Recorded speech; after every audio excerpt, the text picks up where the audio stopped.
Hare Krishna. We will continue from Canto 1, Chapter 13, Text 56. This is where we last ended. He will have to suspend all actions of the senses, even from the outside, and will have to be impervious to interactions of the senses, which are influenced by the modes of material nature. After renouncing all material duties, he must become immovable, established beyond all sources of hindrance on the path.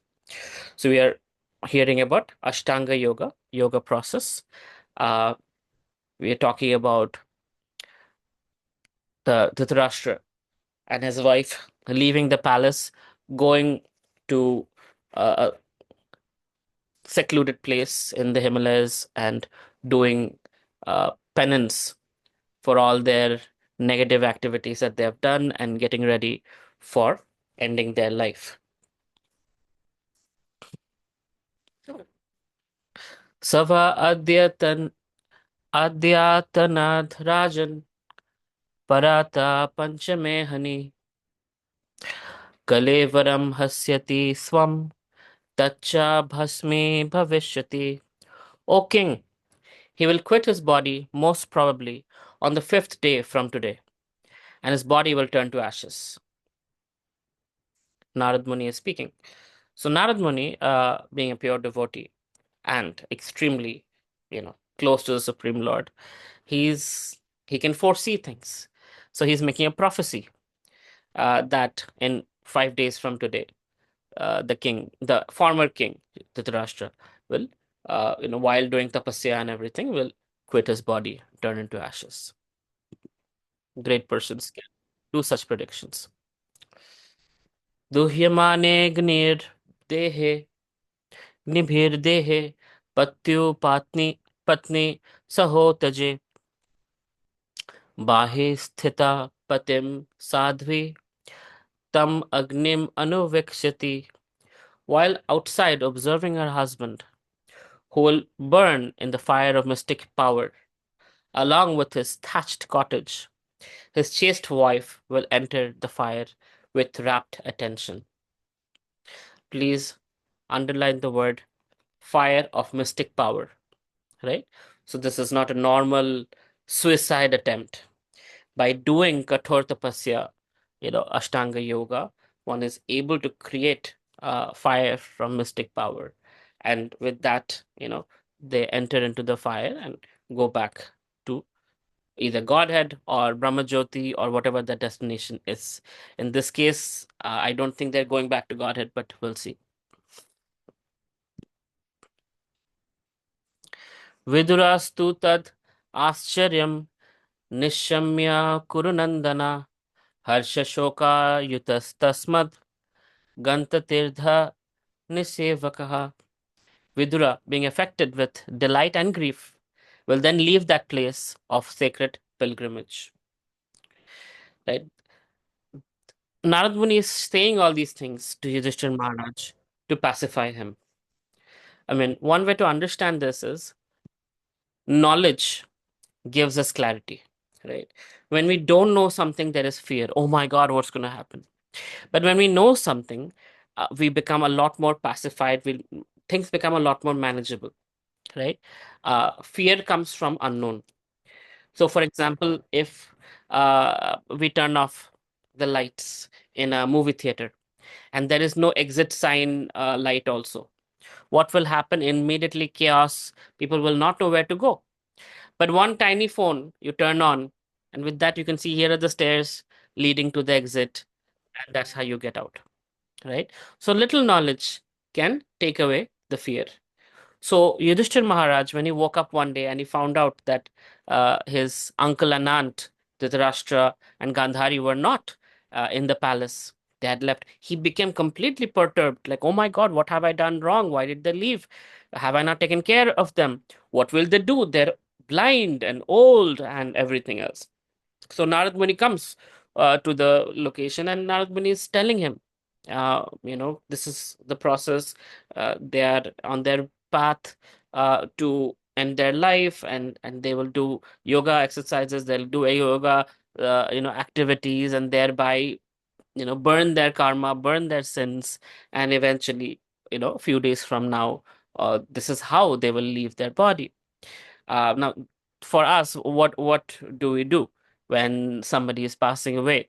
Well, when we don't know what happens, and the idea is that somebody dies and it's over, it's very painful that this person won't exist anymore. But when we have the knowledge from Bhagavad Gita that the soul doesn't die, the body dies, right? And the fact that we can influence the soul, we know that the soul has multiple destinations. Either Yamadutas will come and drag them to Yamaloka for those souls who have, not done very well in this world. For those who have been even slightly pious, they can go to the heavenly kingdom. They can be in a nice place and enjoy the good karma of their activities. Those who have done really well and have come to bhakti, they might be born as a devotee in a devotional family, and after doing some bhakti, become pure devotee and go back home, back to Godhead thereafter, right? Or somebody who's a pure devotee already leaves their body and goes back home, back to God. So there are multiple choices, multiple options, and we know when somebody is leaving their body, who they are, how they've lived their life, and what is the possible outcome. And even having, if they've not done anything good in their life, let's say, they're absolute Hiranyakashipu type. But they have a son like Prahlad Maharaj or a daughter like Prahlad Maharaj, somebody who is a devotee. Guess what? The Supreme Lord gives blessing that if you're a normal devotee, 7 generations above and below will get liberated. If you're a pure devotee, 21 generations above and below will get liberated. So great blessing. So everybody around you gets benefited. Everybody above you gets benefited. Everybody below you gets benefited. So that's the beauty of bhakti. That when you become a bhakta, it's not just you who benefit and goes back to Godhead, but everybody around you benefits. Right? Dhruva Maharaj, when he, out of anger with his father was attached to his stepmother, and stepmother was envious of Dhruva Maharaj. Dhruva Maharaj was trying to crawl onto his father's lap, and the stepmother, Sunidhi, said, "No, you can't do that. You have to be born from my womb to be able to crawl on your father's lap." Dhruva Maharaj got upset that his father didn't even react to that. He went to his mother and said, "I want justice. Who can give me justice?" His mother said, "Your father is the king. There's nobody bigger than him. The only person bigger than him is Lord Vishnu. Like, where can I find Vishnu? He's in the forest." They say that all these sages, Muni Rishis, they go to the forest and they meditate, and they apparently, that's how they reach Vishnu. He said, "I'm going to the forest right now." 5-year-old Dhruva Maharaj starts going to the forest. Narad Muni meets him, tries to persuade him to not go. "You're a child, grow up, then you can do all this." "No, I want to meet the Lord. I have been wronged. I need justice. I want an empire bigger than my father and grandfather," right? Narad Muni says, "So be it. Tathastu." And he gives him the process. 6 months, these tapasyas, standing on one leg, this, that, you'll get to meet the Supreme Lord face to face. He meets the Supreme Lord face to face. And when he sees the Lord, he realizes, "Oh, you know what? What was I asking? I'm fully satisfied." The Lord says, "No, no, I will still fulfill your material desires because you asked for it. And after that you'll go back home, back to Godhead." And when he's going after 60,000 years, I think 1.5 yuga cycles, some big number, 1.5 yuga cycles, he ruled as the ruler of the planet Earth. And after that, when it was time for him to leave his body, a golden chariot came to receive him to go back home, back to Godhead. And he said, "But what about my mother? She was the one who told me to go to the forest to and go to meditate on Lord Vishnu. She should get the benefit." And the Vishnu Dutas showed, "Look, your mother is right there. Right behind there's a golden chariot for your mother also. She's also getting on. And here is the beauty of it. As Dhruva Maharaj is entering the golden chariot, death personified, Yamaraj, is putting his head down as the step on which Dhruva Maharaj steps on Yamaraj's head and walks into the golden chariot. And he looks to the right, his mother is there walking into the golden chariot as well, both of them going back to Godhead. So this is the beauty of having Krishna conscious children or Krishna conscious parents or relatives who are Krishna conscious. What to speak of we become Krishna conscious, right? It's very powerful. Everybody gets benefited. Even our pets, even the plants in your house get benefited by hearing Hare Krishna Mahamantra. right? Sri Chaitanya Mahaprabhu had a very wonderful disciple named Shivananda Sen, and Shivananda Sen had a dog, and he loved his dog. Generally, devotees don't keep dogs, but he had a dog, and Chaitanya Mahaprabhu, because it's Shivananda Sen's dog, Mahaprabhu from his own food, he was feeding the dog, and just by feeding the dog got benefited, and he went back to Godhead. No one saw the dog after that, right? So even a dog gets the mercy because for being the dog of a pure devotee. So what to speak of, being a disciple of a pure devotee, being around a pure devotee, being related to a pure devotee, right? All of that. So it's very powerful that when we have knowledge about what happens, fear goes away. So devotees are not fearful about death because for devotees, Krishna is, in the form of death. And Krishna is our beloved father, our best friend. Suhridam sarva bhuteshu, right? So he is there for us. So we are not scared about death, either our own death or the death of our near and dear ones. Why? Because Krishna's there. He's going to take care of us. Just like, if I love someone and so says, I will make sure your mother gets on the flight okay. I'm like, okay, that's great. Or, it's like, I trust you. So I know you'll do a good job. Pradeep Prabhu has his hands raised. Yes, Prabhuji. Prabhuji, one silly question. Uh, No you such thing. said that, okay. Who is the one who is pure devotee? 21 generation above and below, they all get liberated. First, it might be written somewhere, In Bhagavatam, and second, Narsingadev gives us a blessing. mm, okay. But if he is giving blessing, but I am not able to understand what is the logic behind it.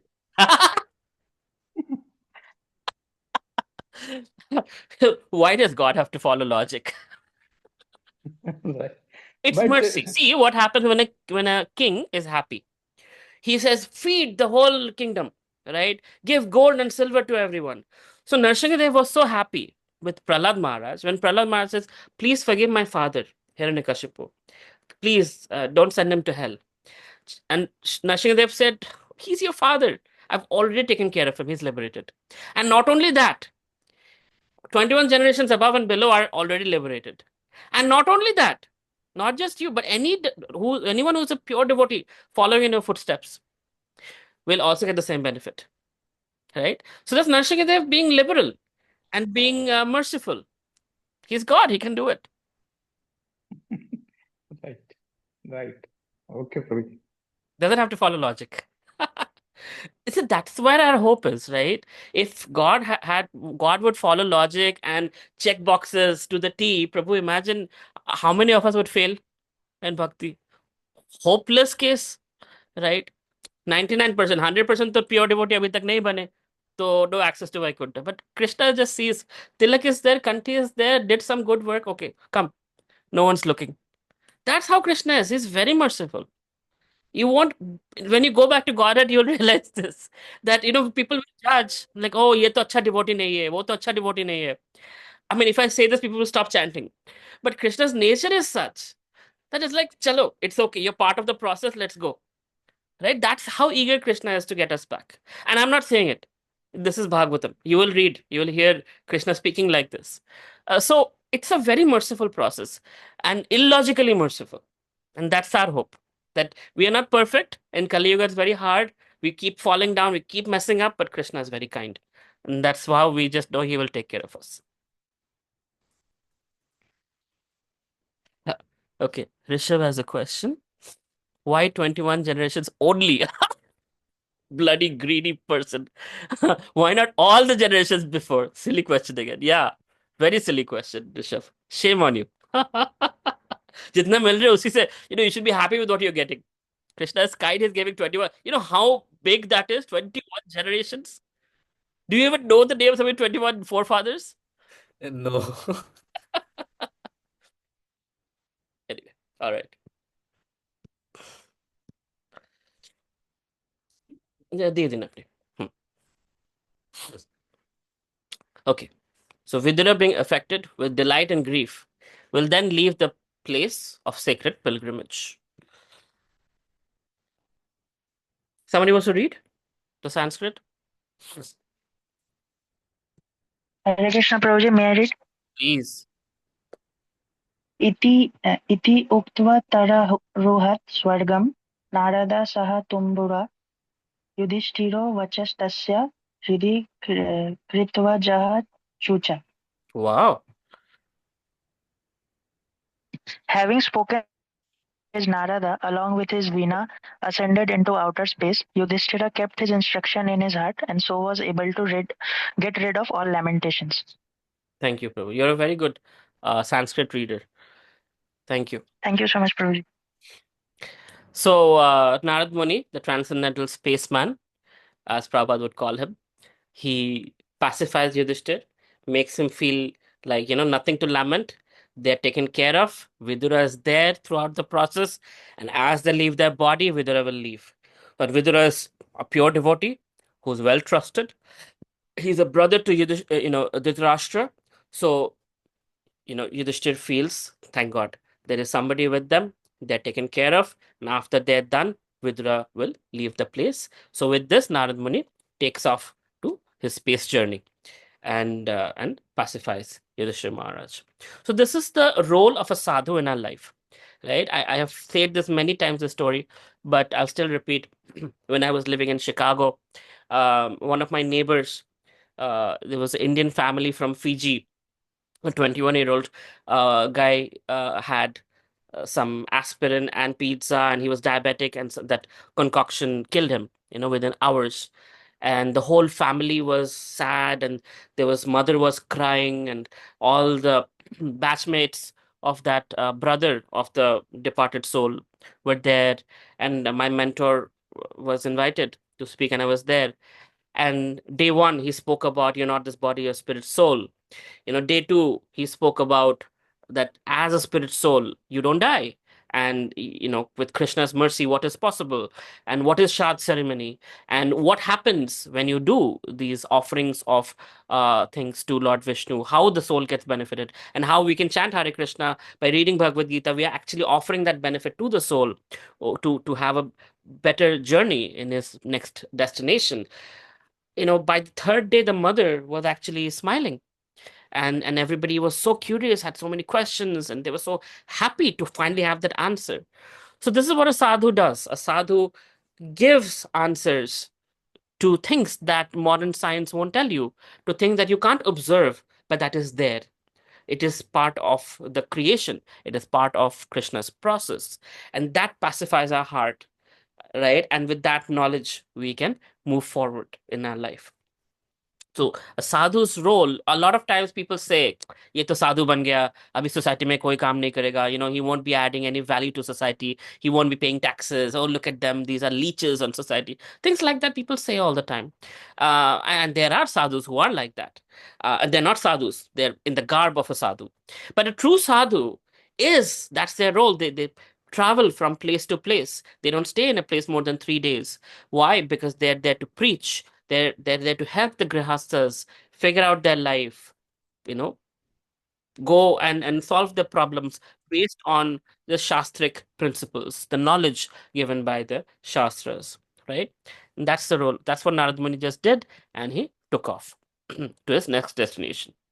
Thus end the Bhaktivedanta purport of the first canto, 13th chapter of Srimad Bhagavatam, entitled Dhritarashtra Quits Home. We are moving on to 14th chapter. The disappearance of Lord Krishna. Now, this is going to be hard. Okay. Somebody wants to read? सूत उवाच सम्प्रस्थिते द्वारकयं जिष्णौ बन्धु विद्रक्षया ज्ञातुं च पुण्यश्लोकस्य कृष्णस्य च विचेष्टितम्. Sri Suta Goswami said, Arjuna went to Dwarka to see Lord Sri Krishna and other friends and also to learn from the Lord of his next activities. Okay, next. Vyatta chati katichinmashas tada nayat tato Rarjuna dadarsha ghora rupani nimitani kurudvada vaha. Few months passed, and Arjuna did not return. Maharaja Yudhishthira then began to observe some inauspicious omens, which were fearful in themselves. Next. Kalasya cha gatim rodram viparyastatu dharmina papiyashim nirnam vartam krodha lobhanartha manan. He saw that the direction of eternal time had changed, and this was very fearful. There were disruptions in the seasonal regularities. The people in general had become very greedy, angry, and deceitful, and he saw that they were adopting foul means of livelihood. Thank you, Prabhu. So, as Arjun went to see Krishna, and this is time for Krishna's departure, that means Kali Yuga is coming, right? So, Yudhishthir Maharaj, being Dharmaputra Yudhishthir, he understands science. This is a very important Vedic principle that is lost now. You see when Mahabharata starts, the eagles flying above the Pandavas. It's a good sign, a sign of victory, right? The dhwaja, the flag on top of the chariot of Arjuna, this Hanumanji. So signs, play a very important role in Vedas. You see the swastika symbol hijacked by Hitler, but we still use it in our households and auspicious activities, marriages. It's a symbol. Yantras. We are a culture of signs and symbols, and there's there's auspiciousness and inauspiciousness. Like they say, don't cut your hair on a Tuesday, don't cut your nails on a Tuesday. If you leave home, don't leave home on a Thursday. So there are all these astrological kind of rules, golden rules of thumb, right? There's a reason for it. Some are logical, some are so subtle that they might not fit the logical framework, but they're part of the system. So here also, Yudhishthira Maharaj, being completely aware of science and things like that, he was able to see that Kali Yuga is about to set in, because he's seeing that people are being lusty, greedy, this, that, people are, doing livelihoods that are foul means, and all of those things. So these are signs of Kali Yuga. And if you see in Kali Yuga, people who make the most, uh, you know, the most powerful people are the most corrupt people, right? The politicians who are supposed to protect people are the ones who are the thieves. The police who are supposed to protect people are the ones taking the bribes. So Kali Yuga is supposed to be like this, and Bhagavatam describes that very specifically, like even to the point that long-haired men. It'll be fashionable for men to have long hair in Kali Yuga. You see, so many people have long hair and whatnot, right? So it's in great details that brothers will fight amongst each other for property. They'll hurt each other, they'll cheat each other. You see, wherever there are brothers, there's in most cases, there are lawsuits and things like that. So a lot of these symptoms of Kali Yuga were already happening, and Arjuna was fearful that, oh my God, Kali Yuga is setting in. Doesn't mean Krishna is leaving, right? So and that's happening, and that's what this chapter is about. So what are the signs? He saw the direction of eternal time had changed, and this was very fearful. There were disruptions in the seasonal regularities. So now we have global warming and seasonal irregularities, like rain happens anytime. So that those are symbols, those are symptoms of Kali Yuga setting in, right? People in general had become very greedy, angry, and deceitful, and he saw that they were adopting foul means of livelihood. So many Jains, although they're vegetarians, they're running slaughterhouses, for example, right? Um, you believe in non-violence, but then you're killing cows and buffaloes and all kinds of animals. Like, and when you ask them, they'll be like, "Oh, that's just our, that's work." But it's important to understand that our philosophy and also hurting others, creating a bomb. One of my uh, mentees was a very, very erudite scholar, and and he was in very good with nuclear physics, and he was trying to come up with the next most powerful bomb that is not an atom bomb, but it'll still destroy a lot of lives. And I told him, like, you realize you can do something a little positive, rather, because every time that bomb explodes, you'll get the karma. And he's like, why? I'm a scientist. I'm just doing my job as a scientist.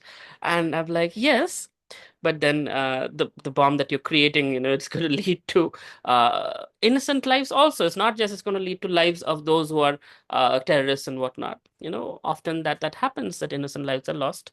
Do you really want to be in this direction? And then eventually he understood, and he switched to battery technology from creating bombs. And now his battery technology is used by Toyota and other, and he's doing really well in life. He's doing very, very well. He's a very reputed scientist in Texas. And that's important to understand, that our work should put a smile on people's face. It should not be to harm anyone, right? I mean, yes, there are the four pillars, right? And one of those pillars is mercy. And mercy is very, very important as a devotee, especially. The crown jewel quality of a devotee is jive daya. I'll tell a story.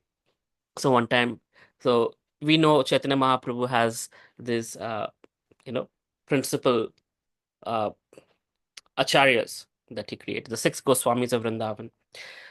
Those of you who've been to Vrindavan, have taken you to Rupa Goswami and Jiva Goswami Samadhi, Raha Damodar temple, right behind Rupa Goswami, Jiva Goswami Samadhi. So Jiva Goswami is the nephew of Rupa Goswami. Sanatan Goswami is the elder brother of Rupa Goswami. So Rupa Sanatan are the primary carriers of Chaitanya Mahaprabhu's message, who wrote many, many books, literatures, that embody Chaitanya Mahaprabhu's teachings. Chaitanya Mahaprabhu didn't write anything beyond the Shikshashtakam. I mean, he wrote, but he threw it away. But Rupa and Sanatan were primary acharyas who established Chaitanya Mahaprabhu's teachings. And Jiva Goswami was a brilliant, brilliant nephew of Rupa Goswami. And being a young person, he was very loyal to Rupa, but he was also being brilliant. He had this, the high energy that a person in their early 20s or teenage would have. So one time what happened, there was a Digvijay Pandit that came. Digvijay means he has conquered all directions. So he's a philosophy person, and wherever he goes, he debates with great pandits and he defeats them. So this person had come to Vrindavan, and he asked, who's the biggest scholar of Vrindavan? They said, Rupa Goswami. If you defeat him, no one can defeat him. He's blessed by God. He's like, oh, watch me. So he goes to Rupa Goswami. Rupa Goswami, come debate with me. So Rupa Goswami comes out and he said, yes, who are you? He's like, I'm Digvijay Pandit. I'm blessed, to win all arguments. I want to debate with you, and I want a certificate signed by you that you have been defeated by me. Rupa Goswami said, please give me the certificate. I'll sign it right now. He just signed the certificate and said, I have been defeated by Digvijay Pandit. And it's like, you don't want to even fight? He's like, no, I'm not interested. You want that glory? You please tell everyone, show everyone you've defeated Rupa Goswami. I don't want to waste my time arguing with you. So that's what a egoless person does. Someone like Rupa. Now, this Digvijay Pandit was going around showing all the Vaishnavas who Rupa Goswami's followers, and he's like, look, your guru, your this great person, he's been defeated by me. Here's the certificate. And everybody's like, wow, how did this Digvijay Pandit defeat Rupa Goswami? Rupa Goswami is so great. So their hearts were getting a little like, what's going on? Some, a rude fellow who is so proud, he's able to defeat a great saint like Rupa. So Jiva Goswami saw that, and he became very upset. He told this, he couldn't tolerate that Rupa Goswami was being spoken about in such ways, and the disgrace that this guy is doing for Rupa Goswami. So Jiva Goswami asked this fellow, he said, you defeated my uncle? Really? Sit down right now. I'm his nephew. I'm nothing compared to him. You defeat me. One line you defeat me. Let me see how you do it. And he publicly humiliated Digvijay Pandit and completely dismantled him, right? Defeated him and shooed him off. Then the word came to Rupa Goswami. So Rupa Goswami heard that Jiva Goswami has done this, defeated this person to hold up the honor of Rupa Goswami. Rupa Goswami said, this is not the mood of Vrindavan. Please tell Jiva to leave Vrindavan immediately. Leave. And Sanatan Goswami, elder brother, comes and says, please, brother, like, no, just tell him to leave. So Jiva Goswami was banished from Vrindavan. Imagine, such a great devotee, banished, and he left. His uncle has said he left. So then, he walked on the bank of Yamuna, walking, walking, walking, walking. He found a little cave-like place, and he was writing things, and he was depressed, he was sad and everything. And local devotees would come and see Jiva, and they would give him some food. They would say, please go back to Vrindavan. Like, no, my uncle won't accept me. So Sanatan Goswami found out. I'm telling you a story. I hope I'm not boring you guys. Sanatan Goswami finds out. He comes to Jiva and says, "What are you doing in this cave? Come back to Vrindavan. This is not for you." He said, "But what about my uncle?" He's like, "I'll handle him. Watch me." So, so Sanatan Goswami brings Jiva Goswami to Rupa Goswami and says, "Rupa, please take Jiva back." Oh no! So this is the punchline. Sorry, I always screw up the punchline. So he says, "Rupa, what is the crown jewel quality of a devotee?" And Rupa Goswami says, "My dear brother, the crown jewel quality of a devotee is Jiva Daya." So he says, "Okay, here is a Jiva. Please have Daya on him and take him back." So he was Jiva Goswami. So Rupa Goswami embraced him and took him back. So that's, it's a nice story. But what's important is to understand the crown jewel quality of a devotee is the merciful nature, because that's Krishna's nature. And if we are Krishna's followers, then the merciful nature is a very, very important aspect to have in our hearts. When we have vengeance and we have dikha denge, type attitude, or I want him to suffer, we should ask ourselves, is this what devotee means? Or does devotee mean, now, this doesn't mean we don't have self-esteem. It doesn't mean we don't stand up for our rights. It doesn't mean we don't go to court and sue people. That's not what it means. But even if you're suing someone, even if you're punishing someone, do that mercifully, with the heart that this is for this person's benefit. Otherwise, he will suffer more. Right? That is a devotee's nature, and that's very important. So when we are doing occupation, no matter how good the occupation is, if it hurts someone, if it kills someone, if it pains someone, that's not a nice place to be. An occupation we should do work that puts a smile on people's face. Yes, Pradeep Prabhu. Prabhuji, when Rupa Goswami said that this is not the mode of Vrindavan, so what does that mean? The mood of Vrindavan is, see, he's Uttama Adhikari Bhakta. So mood of Vrindavan is like, I don't care. I only know Krishna. People are mad for Krishna, right? Somebody comes and insults you, they'll be like, Radhe Radhe, moving on, right? Uh, so the beggar mentality, you're so dainya or humility, the humble aspect, that it doesn't matter what is happening. I am okay. You call me a fool, I'm a fool. But Jiva Goswami was doing the right thing, by the way. Don't get me wrong. Right. He's also Acharya. He did the right thing. But Rupa Goswami was teaching him a lesson also, that you didn't have to correct that. Right? So what? He's saying he has defeated me.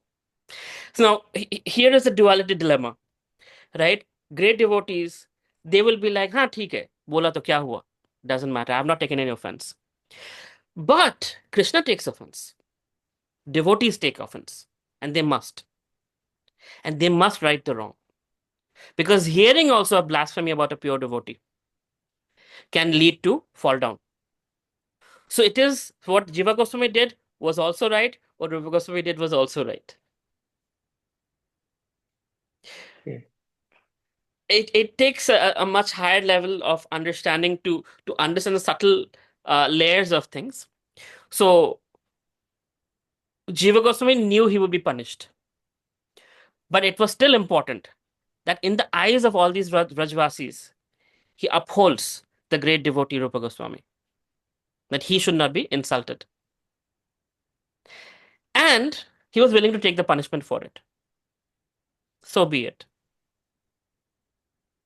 Okay. Rupa Goswami, because na dhanam, na janam, na sundarim, kavitam va jagadishikam. No followers, I don't need money, I don't need. He is that kind of a person. So for him, it's like, why would you waste time, doing this arrogance of defeating someone? That's not Vraj mood. Vraj mood is not about war and defeating and all that. Vraj mood is, you know, everybody's like, you get the point. Correct. But we learn from Jiva Goswami that this is also our duty, even if it means a little bit of punishment or a little offense or something. But somebody, I shouldn't compare, but uh, one time a Prabhupada disciple was chastising my mentor very badly. And it was not his fault, I know that. But my mentor kept mum, taking the beating, and he was just not defending himself. And I was obviously much younger. I was, my early 20s, and I just saw Prabhuji is not, defending himself. So I spoke up, like, he did this, he did this. When you came in, he did that, and still you're saying this, and still you're not. Prabhuji, shh, shut up, right? Just get out of the way. Don't talk about it. Because that's his humility. But it is also my duty as a mentee to stand up for him and make sure the other person knows what he's not done any wrong. So humble devotees also require Kshatriya like people to stand up for them, because they will not. That's their nature. But somebody has to. And Krishna smiles when that happens. It's very important. But anyway, it can get a little complicated also. Okay, well, moving on. Yes, Rishabh, you want to ask a question? No, my I got my answer. Okay, cool. Hare Krishna, Prabhuji. Hare Krishna, Kuldeep Prabhu. Prabhu, may I ask? Please. Prabhu, you said that Krishna is very merciful. I have simultaneously also heard that Krishna is a very unforgiving God in terms Huh? of Who said there's that? different mode of like Chaitanya Charan Prabhu in one of his classes. Uh, maybe he said that in context of Vaishnava Aparadh. So I am not able to gauge the difference. Okay, is it merciful or is it um, unforgiving, and what are the levels? So there's confusion regarding that. Even unforgiving can be merciful. Think about it this way. What's his name? 100 offenses. Shishupal, right? From birth, he's committing offenses to Krishna. And then finally, the day came when he is abusing and abusing and abusing. Krishna is waiting. Shishupal makes 100 offenses to Krishna in front of him. Finally, Krishna sets the chakra in motion and kills him. But then what? Gives him Brahmajyoti. Gives him liberation. So even in punishment, Krishna is merciful. When he's punishing a devotee, or somebody who's offending a devotee, in that punishment there is mercy, stopping that person from committing further offense so that their spiritual life doesn't end. And it is also, simultaneously God doing his part. Paritrana sadhunam vinashacha dushkritam dharma samstapanarthaya. Right? So that's also his role, to annihilate the miscreants and to uphold the devotees. Both. But in every action, Krishna is merciful. There is some benefit or other. Even those who people, in the battle of Kurukshetra saw Krishna and died, they got liberation. Any connection with Krishna, even Krishna punishes, Krishna does anything, there is mercy. Just somehow connect with Krishna. Whether you want to be a Kamsa or you want to be a Srila Prabhupada, somehow or other, any connection with Krishna, there is only mercy. Mr. Prabhu. Yes, Pradeep Prabhu. Why Krishna is leaving when bad times are coming? Means why when Kali on the onset of Kali Yuga, Krishna is leaving. Means it is the time when Krishna is most needed. Krishna is always there, Prabhuji. Right? He comes in different forms in every yoga. And Krishna, and Kali Kale Nam Rupe Krishna Avatar. So he gives his holy name. And not only gives his holy name, he personally comes as Chaitanya Mahaprabhu. Right? That is also there in Bhagavatam. That in Kali Yuga, he will come as Krishna Varnam Akrishnam. So he'll not come as dark Krishna, but in golden complexion. And he'll give Harinam Sankirtan. Harinam, Harinam, Harinam Eva Kevalam. All of that would happen because of Chaitanya Mahaprabhu's mercy.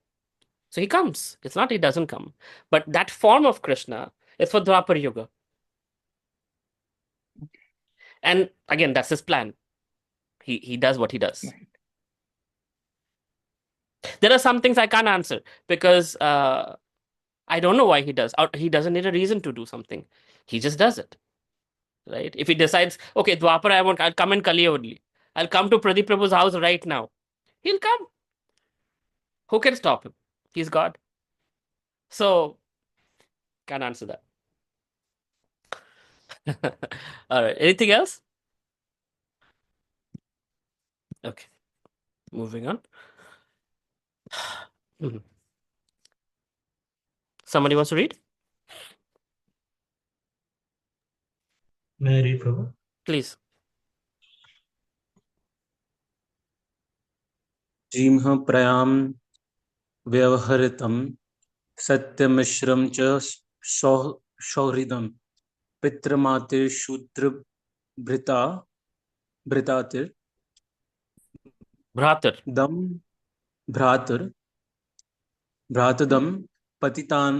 पतिनां च कल कल्कनम्. All ordinary transactions and dealings became polluted with cheating, even with friends, even between friends.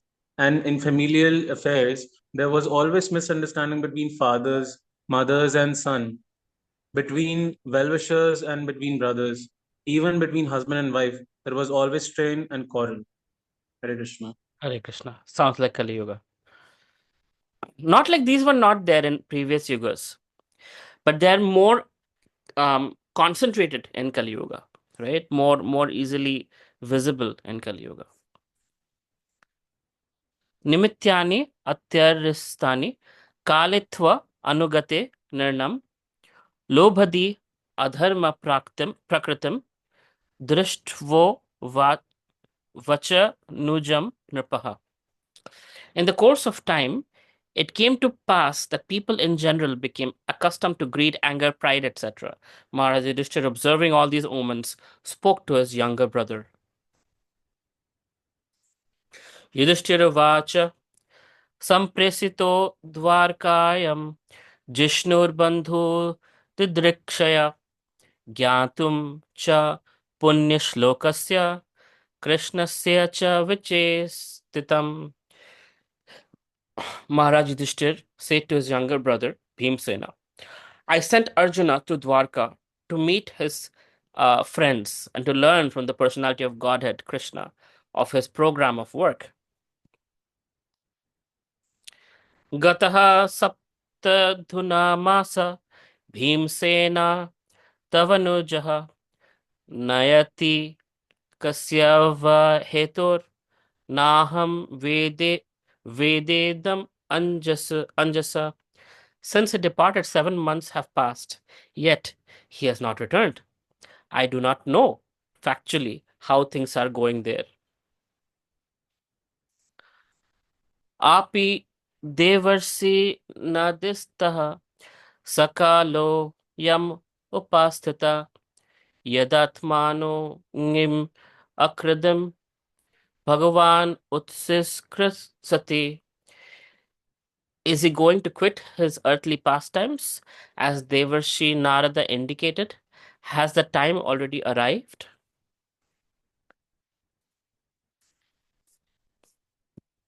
So he's fearing that Krishna might leave.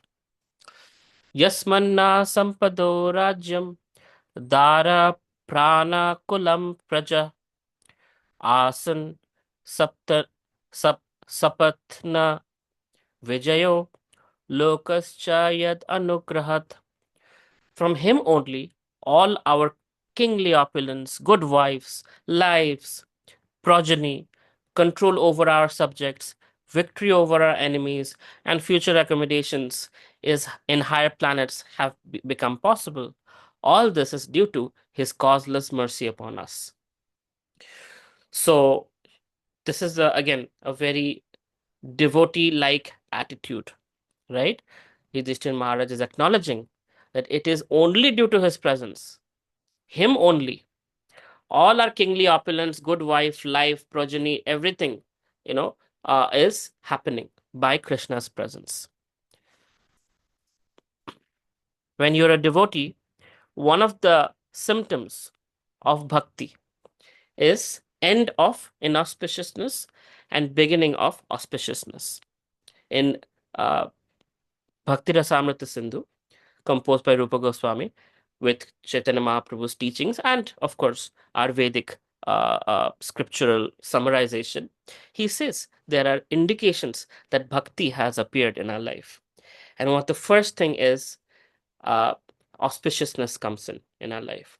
Second thing is, material misery slowly starts disappearing and spiritual happiness starts taking a hold. So I was telling in the morning class that this Pune driver who was a devotee was telling me that he was in so much debt, so much crisis, family issues, all of that, and he's come to bhakti. And over the last few years, just by following the principles he has learned from the Prabhujis in the temple, there's so much happiness in his life, and he has, his own car that he's driving as a Ola Uber. He has financial stability. His wife and children are doing fine. Everything is going very nicely, and it's just a transformation, complete transformation.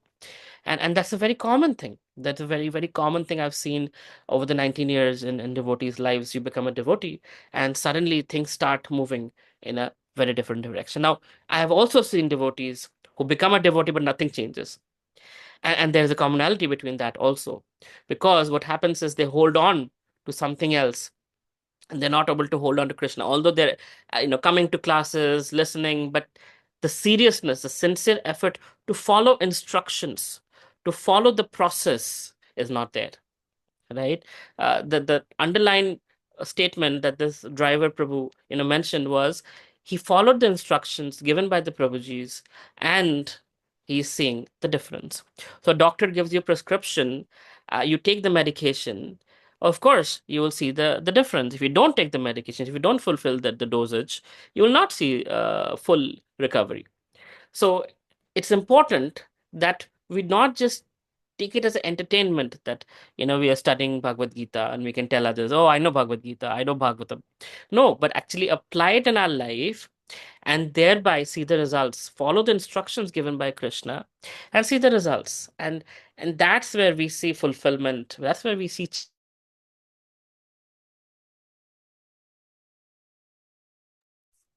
Sorry about that. Am I audible? Yes, Praji. Prabhuji. Okay. Sorry, I'm up in the mountains in Sikkim, so internet connectivity is a little patchy. Anyway, where am I? Where was I? What was I talking about? Mm, Doctor's prescription. prescription. So it's not just like hearing, but also hearing, sharing, remembering, and applying in our lives, right? So when we start applying, we see the difference.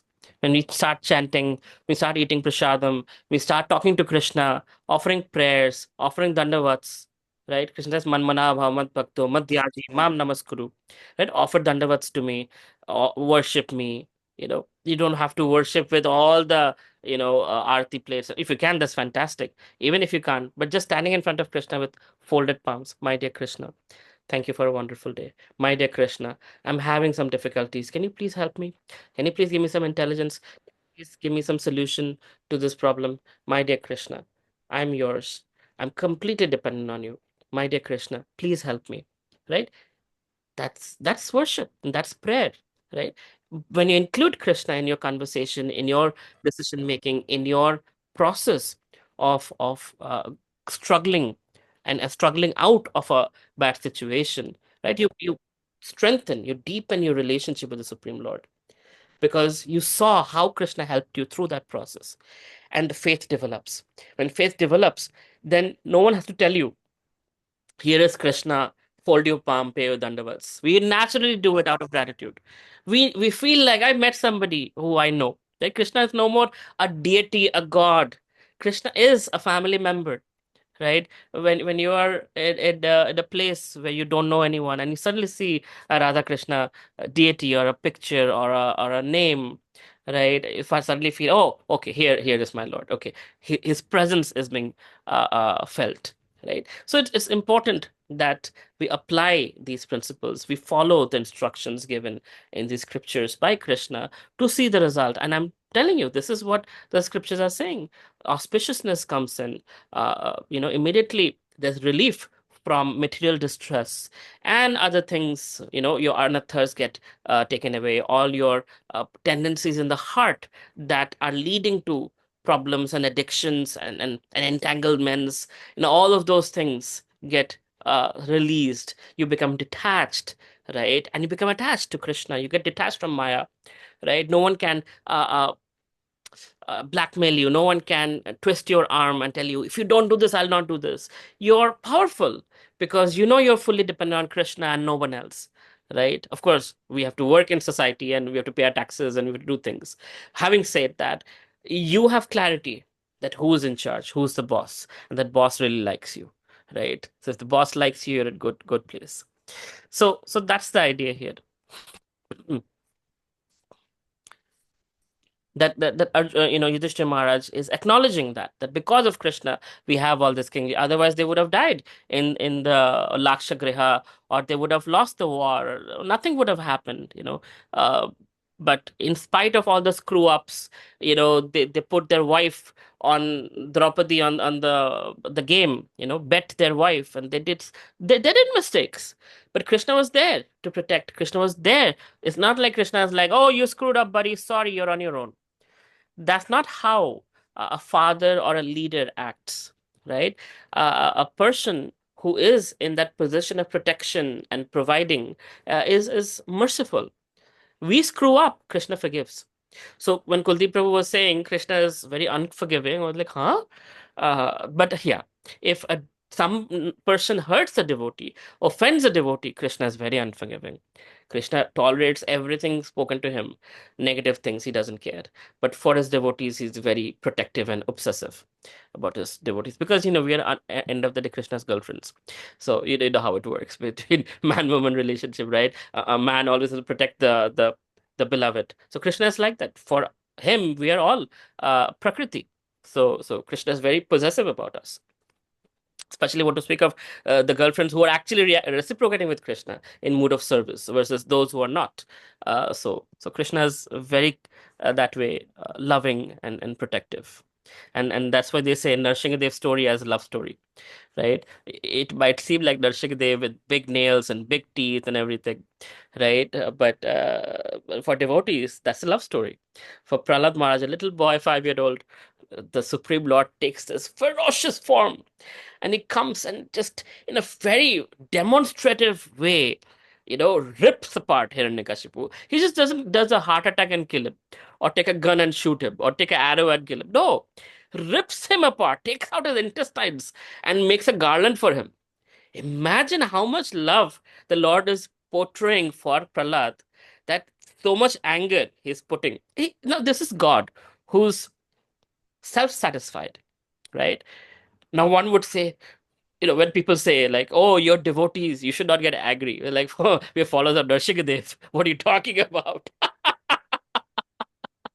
Right? So emotions are a very important part. Expressions and emotions. We are devotees. That's why we are expressive. You see the Mayavadis, they'll smile. All Brahmajyoti will all merge. You and me, I am you. Right? We are all one. Yeah. We are not like that. We are very much like, this is wrong, this is right. This is pro Krishna conscious, this is not pro. This is atheistic, this is theistic. Not yatuma tatupat. You can do whatever nonsense and you'll go back to Godhead. No, sorry. That's not happening. The system is just and fair and is created by God.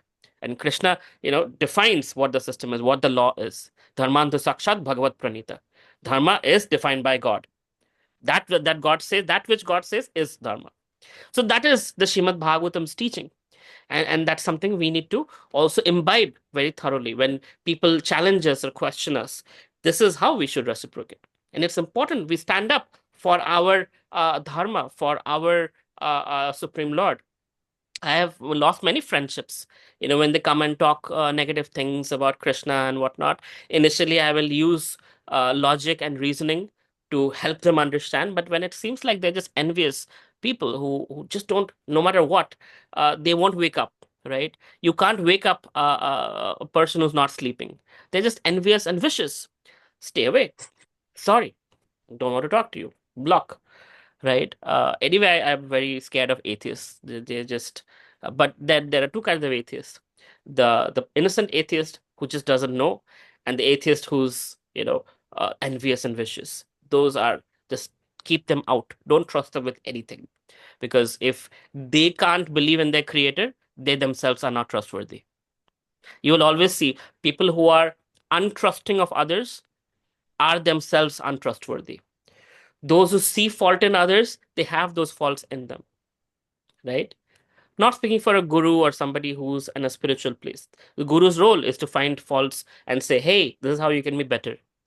But there are people who are fault finders. They constantly, they'll find faults in everything. You see all those faults are within them. That's why they can see it. And those who don't have those faults, they can't see it.